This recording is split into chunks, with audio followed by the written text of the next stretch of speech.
Hi there, Catherine Tindall here. This is the Q&A session from last Friday's CPA Academy webinar. Let's get into the questions that people submitted. Can you recommend a tax firm that can help me get this credit? This is something that our firm does for other tax pros and organizations. So feel welcome to get in touch with us in the description box below. There are links there, but just some general feedback. You want to work with somebody who's a licensed tax professional who has extensive experience in the field of taxation, and that the whole process for you should really feel more like a doctor's appointment rather than being sold something. You know, it's a very technical credit, and like you would have experienced during the webinar on Friday, there's a lot of nuance into what qualifies, what doesn't, and issues that can come up for claims. So you want to make sure you're working with somebody licensed on these.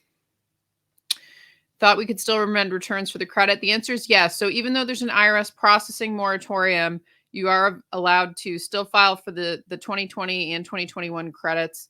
The 2020 statute of limitations is April 15th, 2024. And then for 2021, it's April of 2025. So there's still plenty of time to do the filings for these, but just note any filings done currently will fall under the moratorium, and the IRS is not processing these until the end of the year.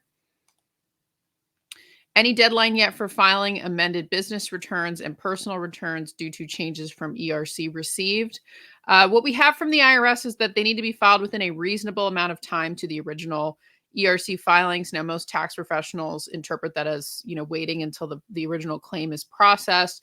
Just note you want to consider the individual facts and circumstances of the tax situation with interest and penalties, because, the longer you wait to do these, the higher the interest and penalties will be. But at the same time, the IRS does pay out interest on the claim itself. So, just keep that in mind when you determine the timing. But there's not a specific deadline on those amendments. Would we be able to report the ERC received as other income on the tax return instead of doing the amendment? Now, technically, under the 280C rules, you need to have the benefit of a credit match the deductions that the same year of the deductions, and so that's why. Even though for cash basis taxpayers, normally you don't have to do things retroactively like this, you do have to do it for a tax credit just because they don't want you double dipping a wage deduction and getting a benefit of a credit based on those same wages. And so technically you do need to do the amendment, but for a lot of tax professionals, this is very administratively burdensome. And so I've heard some professionals take a more administratively efficient stance of picking it up in the current year.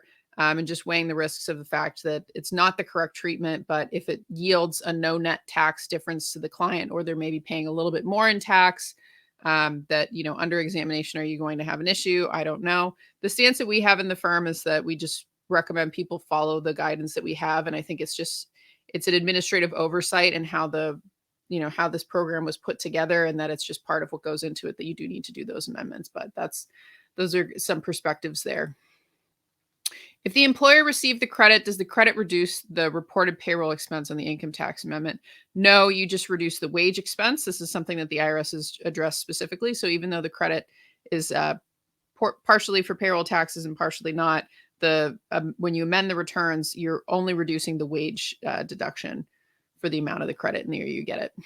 Assume you cannot exclude donations to endowments for a nonprofit. This must be for the gross receipts testing. The answer is yes, you need to include those donations as part of the gross receipts testing.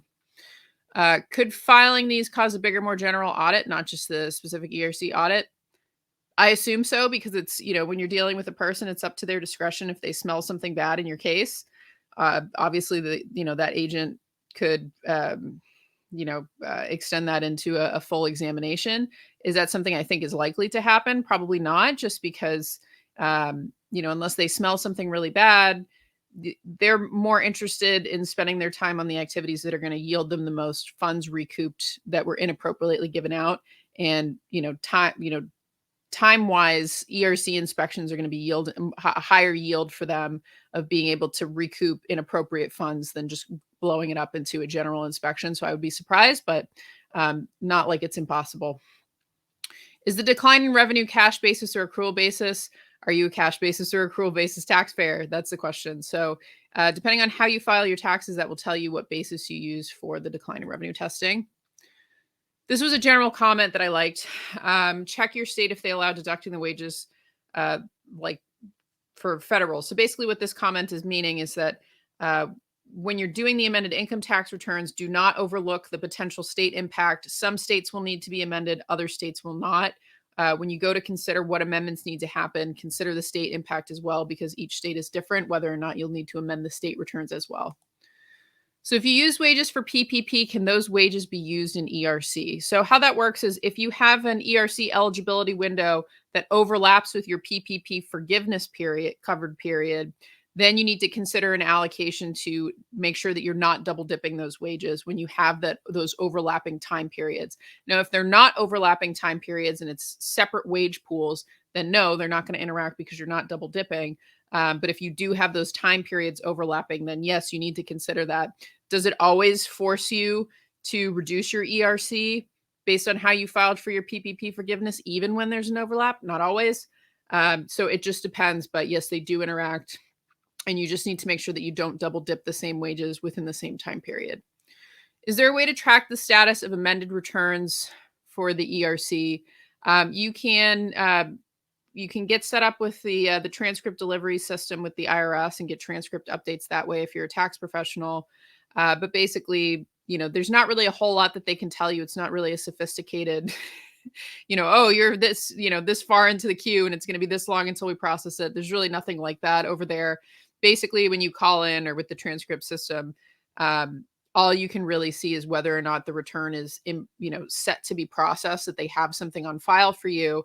And then it'll either go from that state it goes to an active processing state, which doesn't really seem to mean much, from my interactions with this. And then if it gets selected for examination, you'll be able to tell that as well, but there's not really any time frames or things like that. You can, easiest way if you're just an organization is to call into the IRS, one of the helplines, and ask. But typically, the things that you'll want to confirm is that they have your return as waiting to be processed. And then, honestly, they're not going to have any answers for you for months. So I wouldn't get too antsy, like trying to call them every month for an update or something like that. It's, as long as you've confirmed that they have your return in and scanned in, if you are concerned about that, that's going to be the most critical piece of information. And then you want, after it's been like 3 months, you might want to check in, but they really aren't going to have timely updates for you right now. Does an accrual basis nonprofit that files a Form 990 and receives the ERC need to file amended 990? From the perspective of that 280C rule that I was talking about, that applies to income tax return filings. You wouldn't have, as long as you don't have a 990T that was related to wages that were used for it, where there's an income tax change. A 990 is an informational tax return, not an income tax return.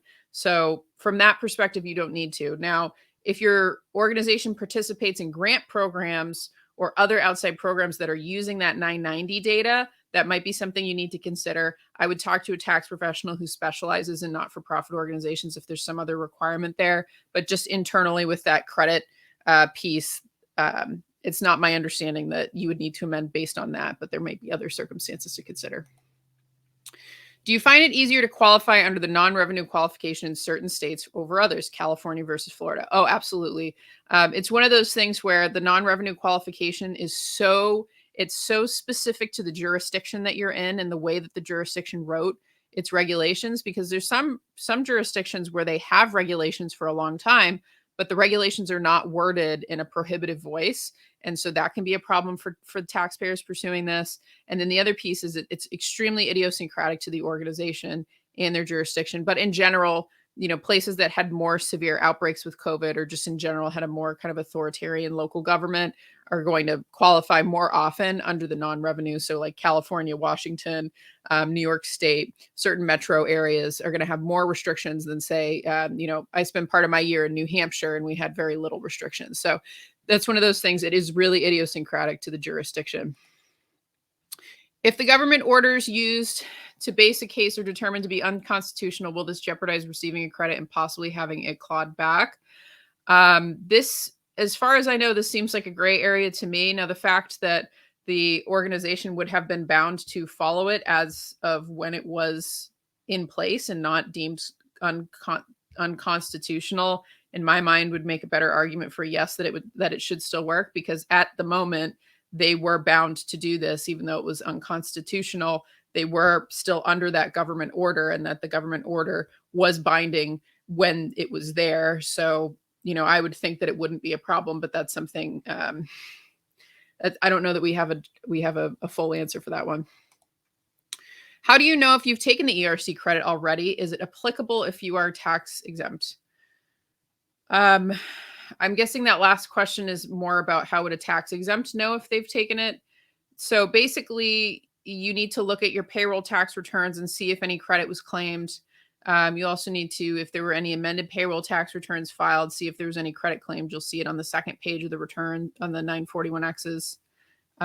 You have to look at those payroll tax returns. And then if you're really not sure, you can call into the IRS and ask them. The time periods that you're looking at is all quarters of 2020. And then the first 3 quarters is what was open for most people. But I have seen cases where people incorrectly filed for the 4th quarter of 21 and did actually get those funds, even though the program was closed by then. So you want to watch out for that quarter as well. But that's how you would be able to tell. Do local governments qualify for the ERC? This is addressed in 2021-20 eligible, the IRS notice 21-20 eligible employers. If you're an unusual kind of organization or business, you might want to just read through that. But no, local governments don't qualify. Municipal governments don't qualify for this. If you're filing multiple quarters, should you file them together or separately? We file them together. You can file them separately. It's easier with the tracking when they're filed together. Doesn't seem to make a difference on our side for that. And then last one, what happens if clients only file a 941 and request a credit for 941 without doing a 941X? Is that the reason I've seen many people get verification letters? Are you the one doing these filings? So yeah, if they already filed a 941, the IRS will have that marked as, this was the return we were looking for. This was the return you filed. And so if you then file a subsequent 941, they're going to question, well, we already have a 941 that you gave us. So what is this second return? That's the reason why you need to use a 941X, because they're going to be comparing the 941X to the 941 to make sure that that information agrees.